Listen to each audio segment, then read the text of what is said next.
The invitation arrived on a Tuesday, encased in an envelope so thick and creamy it felt like a slab of polished bone. Kwon Jinwoo didn't need to see the calligraphy to know who it was from. That particular shade of ivory, the one that whispered of old money and new arrogance, was Park Soo-jin's signature. He slid it open with a letter opener that was sharper than a surgeon's scalpel, its silver handle cold against his skin. The card inside was just as obscene, the letters embossed in gold leaf, announcing the union of his former fiancée to Han Min-jun, a man whose primary personality trait was his father's portfolio. The wedding was in 3 weeks. It was not a request for his presence, it was a command performance. A final, public twist of the knife to show everyone in their rarefied world who had truly won. Jinwoo placed the invitation on his vast mahogany desk, a stark white rectangle against the dark, gleaming wood. His office, 30 floors above the glittering sprawl of Seoul, was a fortress of quiet control, all chrome, leather, and smoked glass. But the invitation was a crack in the facade, a declaration of war disguised as a celebration of love. He felt a familiar coldness settle in his chest, the precise, calculated anger that had served him so well in his business dealings, the kind of dealings that never appeared in financial reports. Soo-jin had ended their engagement 6 months prior, citing his unsuitability for a family that prized public image above all else. It was a lie, of course. Her family had brokered a more lucrative merger with the Han Corporation. His empire was built in shadows.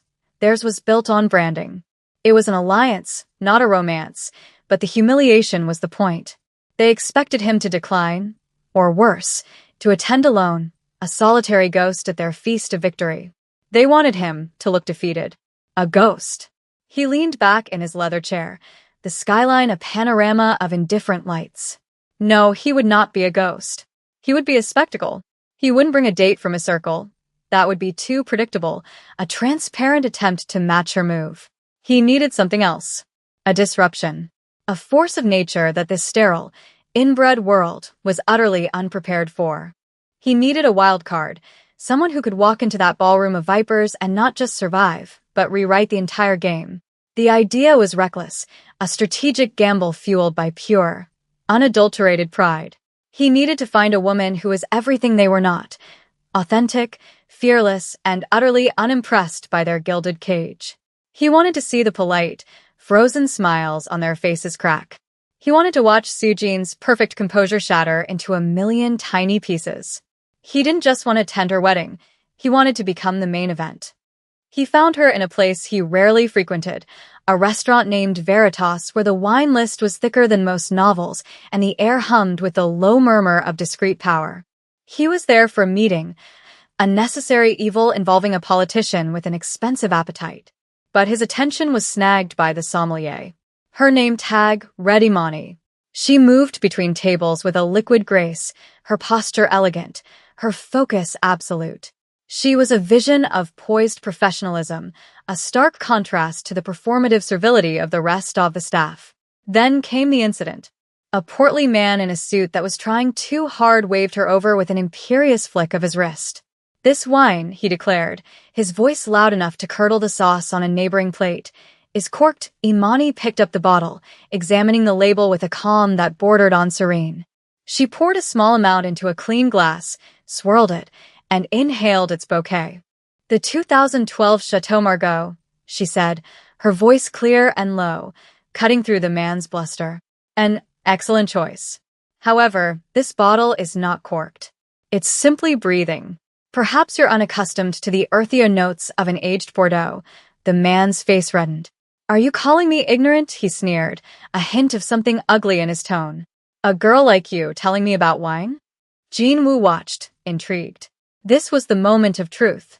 He saw the flicker of a dozen possible reactions: anger, fear, deference. Imani chose none of them. She held the man's gaze, her own eyes steady and unblinking. "Not at all, sir," she replied, her tone perfectly even.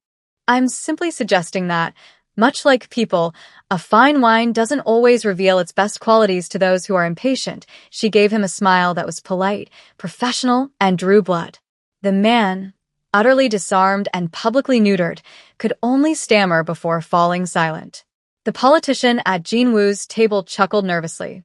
She's got guts. Jin Woo didn't respond. He was watching Imani as she moved away, her composure absolute. She wasn't just a woman with guts. She was a master of control, wielding grace like a weapon. She had silenced an arrogant fool without raising her voice, protected the dignity of her profession, and done it all under the condescending gaze of a man who saw her as nothing more than a girl like you. In that moment, his reckless idea crystallized into a concrete plan. She was perfect. She was the beautiful, elegant disruption he was looking for. She was his wild card. He waited until the restaurant was closing, the clatter of plates replaced by the quiet sweeping of floors. Imani was hanging up her apron when he approached, a shadow detaching itself from the dim corner where he'd been observing. She turned, unsurprised, her expression professionally neutral but with a wariness in her eyes that told him she was used to unwelcome advances. "Can I help you, sir?" He bypassed the pleasantries. Time was a commodity, and he wasted little of it. "I have a business proposal for you, Ms. Jones." He had learned her full name from the maitre d'. Her composure didn't falter, but a flicker of curiosity entered her gaze.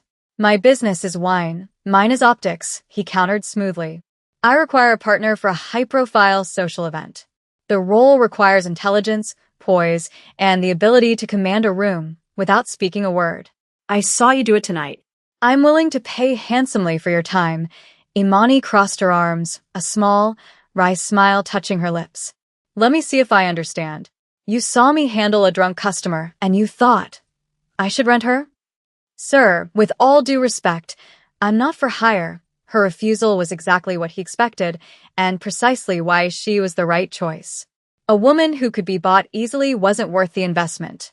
He placed a slim, black envelope on the polished bar between them. "This isn't about hiring you. It's about commissioning a performance. Think of it as a one-night acting role. The compensation inside that envelope is $50,000. Her eyes widened almost imperceptibly, the only crack in her stoic facade. She didn't touch the envelope. "What kind of performance?" "You will portray my partner. We are sophisticated, happy, and utterly unimpressed with our surroundings. Your objective is to be yourself. Your very presence will be the statement I wish to make." She studied his face, her gaze analytical, searching. "Why me?" "Because you are not from their world," he said, the admission more honest than he intended. "And because you are not afraid of it." She was silent for a long moment, the weight of the offer hanging in the air. Finally, she slid the envelope back toward him. "The price is right, but the terms are not. If I do this, we have rules." He inclined his head, intrigued. "I'm listening. Rule 1, she began, holding up a finger. "I am not your property. You do not grab my arm, speak for me, or treat me like an accessory. I am a partner or I am nothing. Rule 2, you'll be transparent." Who are these people? "What is this event? I will not walk into an ambush." "And rule 3, she said, her voice dropping slightly, becoming steel, "is that my story is my own.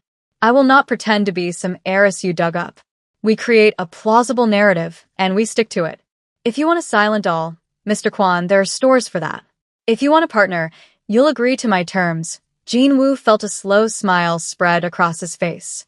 It was not a smile of warmth, but of appreciation. A shark recognizing another shark. "Miss Jones," he said, extending his hand. "It appears we have a deal." The preparation was a clinical exercise in world-building. Jin Woo arranged for a private appointment at a couturier whose waiting list was a year long. The showroom was a hushed temple of silk and tulle, filled with gowns in muted shades of champagne, silver, and blush. He gestured to the racks. "Choose whatever you like." He envisioned her in a deep sapphire or an elegant black, something that would signal quiet, untouchable wealth. Imani bypassed them all. Her eyes landed on a single dress, isolated on a mannequin, as if it were a piece of art. It was a column of scarlet silk, a slash of vibrant, unapologetic color in the pale room. The cut was deceptively simple, with a high neck and a daringly low back, designed to cling to every curve before pooling at the floor. "That one," she said, her voice firm. The stylist fluttered nervously. "Madam, that is a very bold choice for the occasion." "The occasion calls for bold," Imani stated, her gaze meeting Jinwoo's in the mirror. If you want to make a statement, you don't whisper it, he found he couldn't disagree. In that dress, she wouldn't just be a disruption. She would be a declaration. The cover story was crafted over expensive whiskey in his penthouse. She would be Imani Jones, an independent art curator he'd met while acquiring a rare piece of modern sculpture in New York. They invented shared memories, a rainy afternoon in a Soho gallery, a disastrous but hilarious dinner at a Michelin-starred restaurant, an inside joke about a pretentious artist. The process should have been sterile, a mere rehearsal, but moments of unsettling authenticity kept breaking through. He learned she was saving to open her own wine consultancy, that her poise was a shield forged in a world that constantly underestimated her. In turn, she saw past his cold, controlled exterior, catching glimpses of the man beneath the reputation, the flicker of loneliness in his eyes when he looked at the city lights, the hint of regret when he spoke of family. It was a fragile, transactional intimacy, built on a foundation of lies, yet it felt more real than his entire 3-year engagement to Sujin. On the night of the wedding, as she was getting ready, he presented her with a velvet box. Inside lay a diamond necklace, a river of ice so brilliant it seemed to suck the light from the room. It was a vulgar display of wealth, a piece designed to scream its own price tag. A finishing touch, he said. Imani looked at it, then back at him. She gently closed the box. It's beautiful, she said, but it's not me. She reached into her own bag and pulled out a simple, delicate gold chain with a single, unadorned pearl. Rule 3, she reminded him softly. My story is my own. He watched as she fastened the delicate chain around her neck. The simple pearl against her skin was 1,000 times more potent than the mountain of diamonds. It was a symbol of her agency, a quiet reminder that while he had paid for her time, he did not own her.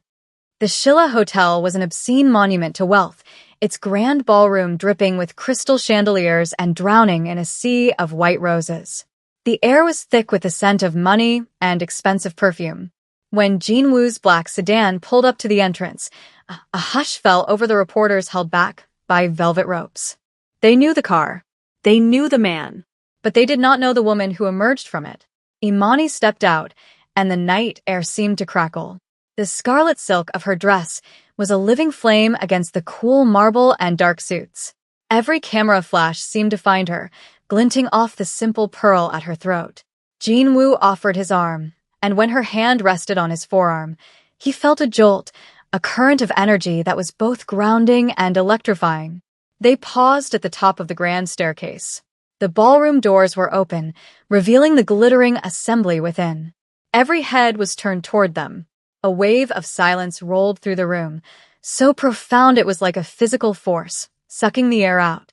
It was followed by a tidal wave of whispers, a sibilant hiss that spread from table to table.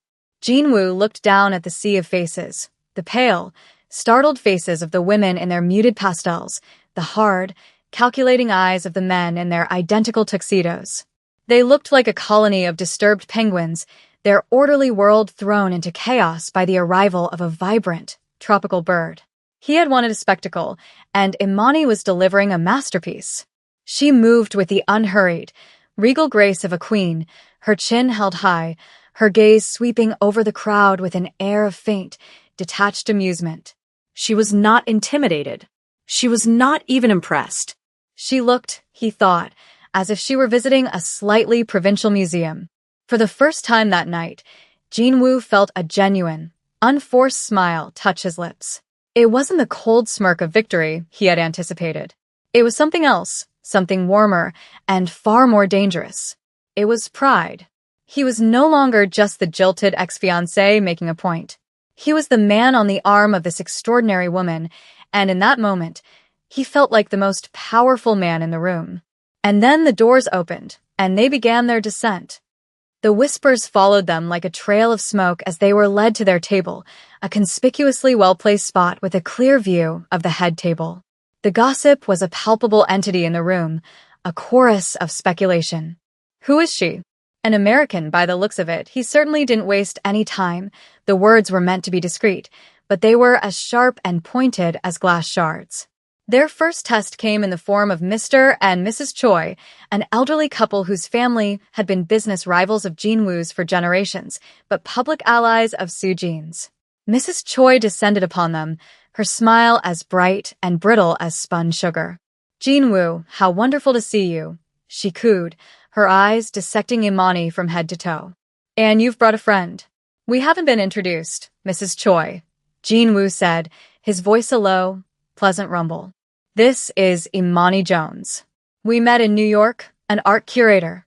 Imani supplied smoothly, extending a hand. Her handshake was firm, her smile genuine but reserved. I advise private collectors. Jinwoo was acquiring a piece by Lee Yufin. The name drop was a masterful touch, specific and impressive, immediately establishing a plausible, high-status connection. Mrs. Choi was momentarily thrown off balance. Oh, how? Cultured before she could recover, her husband leaned in, his question a blunt instrument. Jones? Is that an old family name? The subtext was clear. Are you one of us? Imani's smile never wavered. It's an honest one, she replied, her voice still light, but with an underlying current of steel. Isn't that what matters most? The choice retreated, their polite smiles strained. Round 1 went to the wild card. Then came the main event. Sujin, a vision in white lace and diamonds, glided toward them, her new husband, Han Min-jun, in her wake. Her beauty was undeniable, but it was a cold, manufactured perfection, like a flawless orchid grown in a greenhouse. Jinwoo, she said, her voice a silken purr. I'm so glad you could make it. Her eyes slid to Imani, a flicker of something, was it jealousy or just surprise? In their depths. And you are? Imani Jones. Jinwoo answered for her, his hand resting lightly on the small of her back. My partner, the word partner, hung in the air, deliberately ambiguous and infinitely more potent than girlfriend or date. Sujin's perfect smile tightened by a millimeter. Han Min-jun stepped forward, his own smile more of a predator's baring of teeth. A pleasure, he said, his gaze lingering on Imani for a beat too long. It was a look of appraisal, the kind of look a man gives a luxury car or a prize horse. It was dismissive, proprietary, and it made Jinwoo's jaw tighten. That's when the air changed. The polite social skirmish was about to escalate into a full-blown war. The evening wore on, a tedious parade of champagne and stilted conversation. Toasts were made by Sujin's father, by Min-jun's business partner, by a bridesmaid who cried through a rambling, saccharine speech. Jinwoo nursed a glass of whiskey, feeling a grim satisfaction. Their presence had successfully poisoned the atmosphere. The joy in the room felt forced, the laughter brittle. Every few minutes, he would catch Sujin glancing their way, her mask of bridal bliss slipping to reveal the cold fury beneath. He had achieved his objective. He had turned her triumph into a tense, uncomfortable spectacle. Then the master of ceremonies announced a period for open toasts from any guests who wished to share their well wishes. Jinwoo swirled the amber liquid in his glass, assuming the formalities were over. He glanced at Imani, expecting to see the same polite boredom on her face. Instead, he saw a quiet resolve. And then, she stood up. The movement was so fluid and unexpected that it drew every eye in the room. A collective, audible gasp rippled through the ballroom. Jinwoo's hand froze midway to his lips. He turned to her, his eyes wide with a silent, urgent question. What are you doing? This was not part of the plan. The plan was to be a silent, disruptive presence, not to take center stage. She met his gaze and gave him the slightest of nods, a look that conveyed a simple, infuriating message. Trust me. The rustle of her scarlet dress was the only sound as she walked toward the stage. The room was utterly, breathtakingly silent. She took the microphone, her confidence so absolute it seemed to radiate from her. She didn't look nervous. She looked like she belonged there. Good evening, she began, her voice calm and clear, carrying to every corner of the vast room. I don't know the happy couple well. In fact, I only know one person in this room tonight. But I was invited here as his partner, and from what I've seen, he's a man who values loyalty and truth above all else. She paused, letting the words sink in, her eyes sweeping the room before landing on the head table. "I'm a curator of art," she continued, "and in my line of work, you learn to spot the difference between a pretty replica and a true masterpiece. A masterpiece has depth. It has a story. It has flaws that make it more beautiful, not less. It isn't afraid of the light." She raised her glass. "A marriage, I think, should be a masterpiece. Not a perfect, polished performance for the world to see, but a true, honest, and sometimes messy collaboration. One built on a foundation so strong it doesn't need constant public validation." She smiled then, a brilliant, genuine smile directed at Sujin and Minjun. "So I'd like to toast not just to your public celebration, but to your private truth. May you build a love that is honest when no one is watching and brave enough to be beautifully imperfect. To a true masterpiece." She took a sip of champagne and walked off the stage, the silence she left in her wake heavier than any applause. The toast was a tactical nuclear strike delivered with the grace of a ballerina. Imani hadn't said a single insulting word, yet she had completely delegitimized the entire event. She had held up a mirror to the room, and no one liked the reflection. The polite applause that followed was scattered and weak. People were no longer looking at Jinwoo and Imani with curiosity. They were looking at Sujin and Minjun with a new, unsettling speculation. The bride's smile was a rictus of frozen glass. The groom looked like he had swallowed acid. As Imani approached their table, her progress was intercepted by Han Minjun. He stepped into her path, his body language aggressive, his polished veneer stripped away to reveal something raw and ugly underneath. "That was quite a performance," he hissed, his voice low and laced with venom, meant only for her and Jinwoo to hear. "But the act doesn't quite work when you know what the performer really is." Imani stopped, her expression unreadable. "I'm afraid I don't know what you mean." Minjun's lips curled into a sneer. "Oh, I think you do. I remember you now. Veritas. The little sommelier who thought she was too good to pour my wine." The revelation landed with a thud. He was the obnoxious patron. The man whose arrogance had, ironically, led Jinwoo directly to her. Minjun saw his chance to reclaim his power, to humiliate her in front of the man she had arrived with. He turned his sneer toward Jinwoo. "Did you know, Kwon? Your art curator spends her nights recommending Cabernet to tourists. Is that where you find your women now? In the service industry?" Jinwoo went rigid. A dangerous stillness fell over him. His knuckles were white where he gripped the back of his chair. But before he could utter the cold, violent words forming in his throat, Imani spoke. She didn't flinch. She didn't look ashamed. She looked directly into Han Minjun's eyes, her own gaze clear and cutting. "Yes, I pour wine, Mr. Han," she said, her voice dangerously soft. "It's an honest living. It taught me many things. For instance, it taught me how to identify something that has gone bad. Something that's turned, that's corked and rotten, long before anyone else even takes a sip." She let the words hang in the air, her meaning utterly unmistakable. "The smell," she added, her eyes flicking to a stunned Sujin, "is quite distinct." The implication was brutal, a direct assault on his character in front of his new bride and anyone close enough to hear. The social game had just ended. Jinwoo stood up slowly, his movement a silent threat. The air crackled with a tension that had nothing to do with social embarrassment and everything to do with imminent violence. They were done here. The exit was as dramatic as the entrance. Jinwoo simply took Imani's arm, a silent signal to his driver who was already waiting, the car door open. They didn't look back. The silence in the back of the sedan was a living thing, thick and suffocating. The neon and halogen lights of Seoul blurred past the tinted windows, painting fleeting streaks of color across Imani's impassive face. Jinwoo stared straight ahead, his mind a maelstrom of shock, fury, and an emotion he couldn't name. It felt unnervingly like admiration. His phone began to vibrate on the seat between them, a relentless, buzzing intrusion. Then Imani's phone lit up as well. The aftermath had already begun. He could picture it, a digital wildfire tearing through the group chats and social media feeds of Seoul's elite. Kwon Jinwoo's mystery woman publicly accuses Han Minjun of being rotten. The headlines would be sensational. The fallout significant. He had wanted to cause a ripple. She had unleashed a tsunami. They arrived at his penthouse, the elevator ascending in a tense, shared quiet.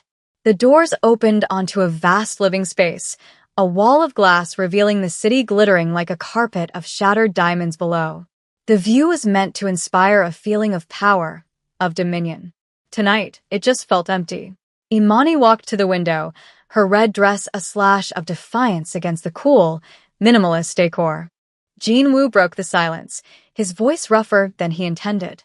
"What was that?" he demanded, loosening his tie. "The toast. The confrontation with Han." "That was not the plan." She turned from the window, her expression no longer poised or performative. For the first time, he saw a glimmer of vulnerability in her eyes, mixed with an unshakable resolve. "The plan," she said, her voice quiet but firm, "was for me to be an object. A beautiful prop in a red dress, designed to make your ex-fiancé jealous.